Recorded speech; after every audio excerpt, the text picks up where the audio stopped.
Hi, my name is Melissa Stelmack, and I will be presenting on small group instruction. Why use it? In today's presentation, I'll be focusing on three main benefits: social-emotional benefits, academic benefits, and teacher benefits. So let's start with social-emotional benefits. Small group instruction can boost student confidence. In a small group setting, students will feel more comfortable, especially when they're grouped with similar peers. Students can observe other students that have similar skills, strengths, abilities, areas of needed improvement, which can make them feel better. It can foster new relationships. Again, students are feeling more comfortable in a small group, then they might open up to peers and meet peers that they otherwise wouldn't have met. With more opportunities to participate and share comes more opportunities for the students to find things that they have in common with other peers.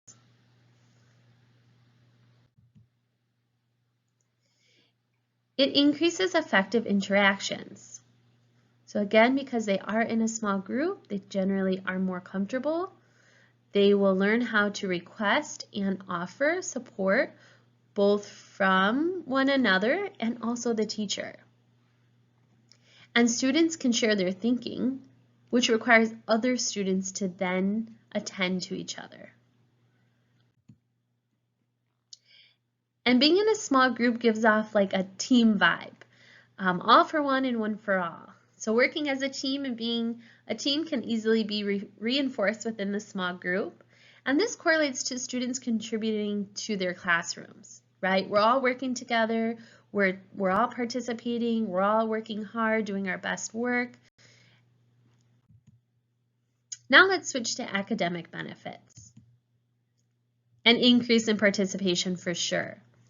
The lower amount of students means they're more comfortable, means that they're more likely to participate.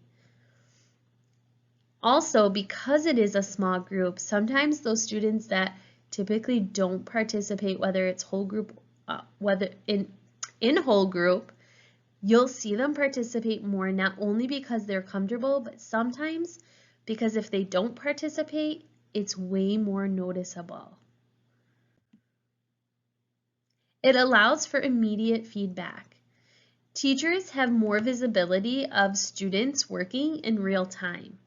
So as the student is working through something or reading something, the teacher's actually right there to hear it, to see it, and then the student can then get feedback right away.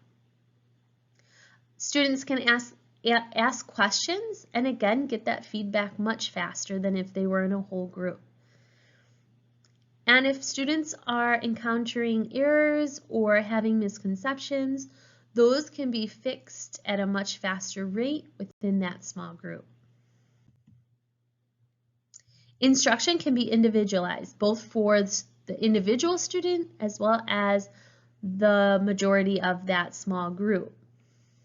So we're in a small group setting, we are tailoring instruction to meet their needs. Also, struggles from one lesson can help guide the next lesson. For example, I had a student who's not new, she's just about to join my group. She joined 2 days ago and she showed me today that she is having a hard time placing commas where they need to go in larger numbers. And so tomorrow when they come back, I've already kind of modified my instruction. So the same content, but I'm definitely going to be hitting it hard where commas go, and specifically with her. On this slide, I'm going to show you 2 different videos or parts from these videos. These videos actually show 2 of my 4th grade groups. So same grade. They're working on the same content, but the way that I present it and the things that I'm doing are a little bit different. Although my expectations are the same, it's presented differently. Let's take a look. Okay, so today our goal what I want you to be able to do by the end, everybody read with me. I can use basic facts to find products. What is a product? Ooh, we've had a week off. What's a product? Mohammed? Like a thing from the store. Oh, he's thinking like language, like a thing from a store. You're right, like an object, right? Like I could buy this product, I could get lotion, that's a product. But Mohammed, am I a storekeeper here?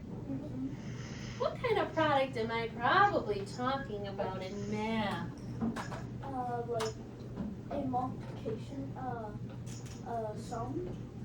Oh, sum is when I'm adding, right? Sum is an answer to an addition equation. He's got the right idea though, Janelle.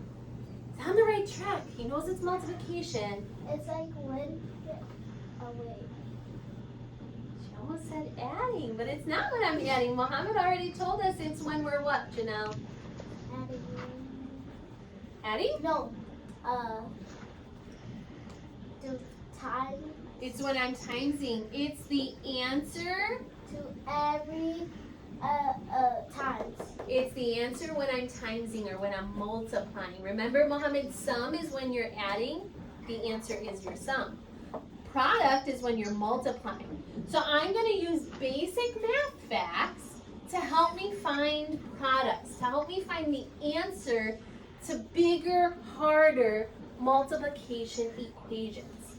So I'm going to just show you an equation that would be a basic math fact, right? I could use my multiplication chart. I could use repeated addition. If I needed to, I could draw it out and show equal groups. How about this one? Let's do 4 times 2. I have 4 groups of 2, or commutative property, 2 times 4, 2 groups of 4. Dunya? She says it would be 8. Double check, Dunya. Make sure that's correct. 4 times 2. Oh. Let's double check our friend. I trust Dunya. She's got a great big brain on her, but I want to double check. We always double check in math. Is she correct? Yeah. Not guess. Go to your multiplication chart. 4 times 2. Is it 8? Is the product? The product is the answer 8. Yes, she is correct. Now watch this. We worked on this a little bit before break, but then we had to go to break. What if I change this now, and I change this to 4 times 20? Watch my facts, my basic facts. Remember, I'm trying to use a basic fact. Is still 4 times 2. What's 4 times 2 again? 8. It equals 8. And Mohammed, how many zeros did I not underline in red?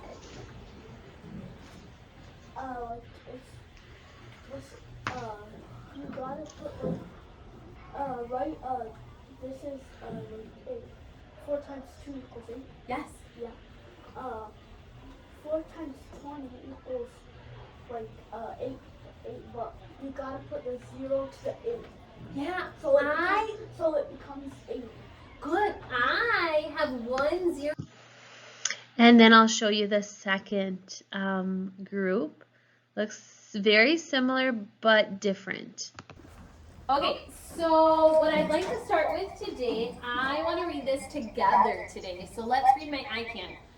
I can use basic facts to find products. First of all, what does it mean? What does that word products mean? What is a product? When thinking about product, what operation am I doing? Well, if I'm doing addition, I know that's called a sum. If I'm doing subtraction, I usually call it the difference. If I'm doing multiplication, I would call it the product. The product. So if I'm trying to use basic facts to find products, what operation am I doing? I'm doing multiplication. Thank you. Yeah, so I'm going to be doing multiplication today, and I'm going to use basic facts. Everybody say basic facts. Basic facts. I know there are some basic multiplication facts that you guys could figure out pretty quick. Ready? What's this one, Rahina? 8. 8. Easy, right? That's a basic fact. I have 2 single-digit numbers. They're quick. If I didn't know it from memory, I could use my multiplication numbers in the front of the room. I could use my multiplication chart. I can maybe skip count. How about this one? What about this one, Alina? What is this basic fact? 2 facts. 2 groups of 5. Group of 5 and group of 5. Good, because 5 plus 5 equals 10. Do you see how these are basic facts? How about this one? Let's do, this is like doubles. Anytime I multiply by 2, it's like I have doubles. I have double 9s. 9 plus 9, what's 2 times 9? My basic fact, 2 times 9. Valerie? Try again. Wait, what did you say it again, Naisama? Oh, she's super close. I think she miscounted. 20? Nope, don't guess. I don't want you guessing. 2 times 9. Add 9 plus 9 more. 9. 10. I'm at 9. 9. 10.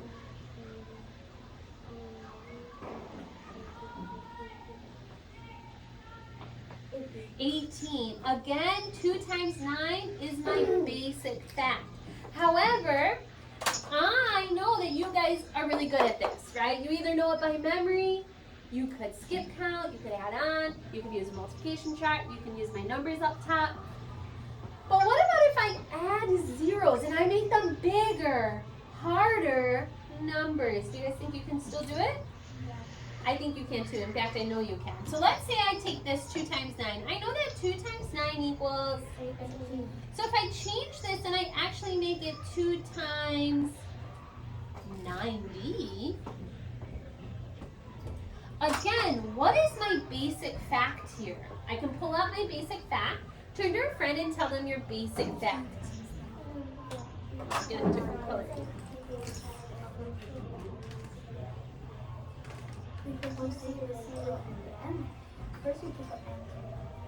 So I'm going to stop it there. You can see it was great to see my students talking about it. Not only did they say the basic fact, but then they went into explaining how they knew that that was the basic fact because there were zeros afterwards and those aren't the basic facts. So it was really good to hear that. I want to point out between my first video, my first lesson, and my second lesson, my expectation isn't different. I expect that the students will be able to find the basic fact, use the basic fact, and then use what they know about those zeros to make the actual products. Now in with my first group, I'm doing a lot more modeling. It's me underlining those basic facts. It's me not doing anything to those zeros at first. That way they can visually see it. That group needs that. Whereas my second group, I didn't need to do that. If they were showing me that they were struggling, then of course I would have modified my instruction, adjusted it as I went, but they didn't. The other thing to think about too, my first group, I didn't throw out bigger numbers. We kind of stuck with, numbers in the tens, 1 in the hundreds. My group on the right, as we continued on, they were doing, 900,000. And so just a difference between kind of those two groups. My first group will do that, but not within the first 3 days of learning this. It's going to take them a little bit more time. All right, engages students. So again, because they're able to participate more, they're getting that direct, instant feedback, and the instruction is geared towards their needs. They are more engaged. They're participating more, right? There is engagement. And they're more willing to take risks. Finally, teacher benefits. Using small group instruction builds stronger relationships, not only between student to student, but also teacher to student. You're getting to know your students better, and your students are getting to know each other better. When your students have better relationships, it fosters a positive environment, positive classroom. It's easier to give students one-on-one attention. You might have those kids that need one-on-one attention, but in general, you're able to do that for everybody in your small group. Using names within your texts, math problems, stories, different things that you're using in the instruction, a lot easier to do that when you have 4 to 6 students. Rather than waiting through 25 students and using all of their names and finally my name gets picked. And then you're able to incorporate student interests into your instruction. You really get to know your students, not just academically, but as a whole person. You get to know their strengths, their fears, what do they like, what do they dislike. They'll be sharing personal stories with you.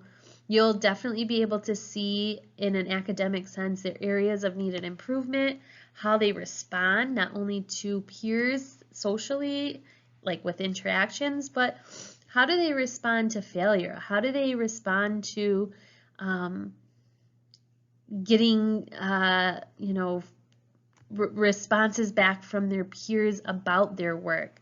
And then also language, getting to see, especially if you have students that may speak little to no English or have just a second language, how are they progressing with their language? You really kind of get to see it.